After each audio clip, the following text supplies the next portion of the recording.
I remember we were touched because we were shooting it in Los Angeles, and you had a show, and then a day off, and then another show, and it worked out just because you were playing, and you were in LA, we were filming at the same time, and you really kind of, on your day off, came and filmed all day. Yes, I know. And Neil wasn't pleased about losing the day. That's right. But he got over it real fast. Well, he was so nice. I mean, all you guys were. And I remember you immediately started talking. We started talking about South Park, and I want to say maybe Monty Python. We started talking about comedy. Yeah. And I'd say 5 minutes in, we were all just joking, and it was great. Yeah, it was really a wonderful experience. I just want to say to this beautiful New York crowd that the first gig I ever did in New York was on this stage. We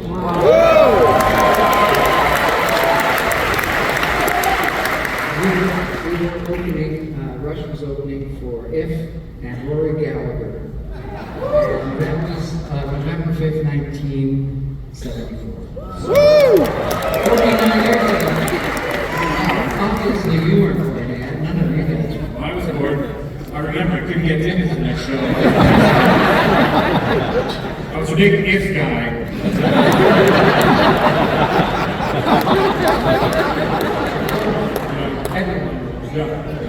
I finally made it. I remember I was 5 years old. I missed you guys. I felt terrible about it.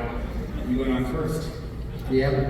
We had like 36 minutes. That was it. I'd love to talk to you about being an opening act. You do write about it in the. I do. Should we sit? Let me sit. Let's sit. So you do. You talk about. You start off talking about what it was like opening for a band, and it must be frustrating when you only have 36 minutes, sometimes less. Yeah, the first tour we did. Of course, I'm sure many of these guys here are well versed with our history, but the first tour we did was literally 2 weeks after Neil had been in the band, and we opened for Uriah Heep at the Pittsburgh Civic Arena, and we had 26 minutes to play, and it was over before I even realized we had started. It was just like, that's it. And I remember before we went on stage, we didn't know what to order. Our road manager said, you need to have a rider, you need to have things in the dressing room. We didn't know anything about that. We didn't even have cases yet. We were still carrying cables in old Coke crates. So we were green, as they say. And so, as part of the rider, I said, what's a rider? Like, what do you mean? And we can have some alcohol in the dressing room. He said, free alcohol. So I said, we didn't know anything about alcohol back then, like nothing. Quite unlike today, I must say. So our road manager ordered Blue Nut wine, which is not exactly collectible. And he said, Ged, do you want something? I said, yeah, get me some Southern Comfort. It never comes that in my life. I only read an article that Janis Joplin always drank Southern Comfort before she went on stage. That's what rock stars do. I'm going to get some. So I took a big shot of it right before we went on stage. Never had it. Never had it before in my life. My head was just spinning. I didn't even know what planet I was on. We did that first set, 26 minutes over, gone. And then I realized, wow, we had just played our first American gig with Neil, so pretty crazy. And that's what lasted, it seemed like forever, but we kept being attached onto other tours, like if a tour was just ending. Like we were on the last 4 gigs of the Uriah Heep tour. And so we played 4 gigs with them, and then we got to watch them all celebrate at the end of the tour. And they were all throwing pies in each other's faces and stuff like that. We were like really green. And then we hooked on to tour after tour, but eventually we got on to tour with Kiss. And that was probably one of the best, luckiest things that ever happened to us, because they were so professional. And the road crew was so lovely, and they just treated us so well, which is not normal in that business, and being so new.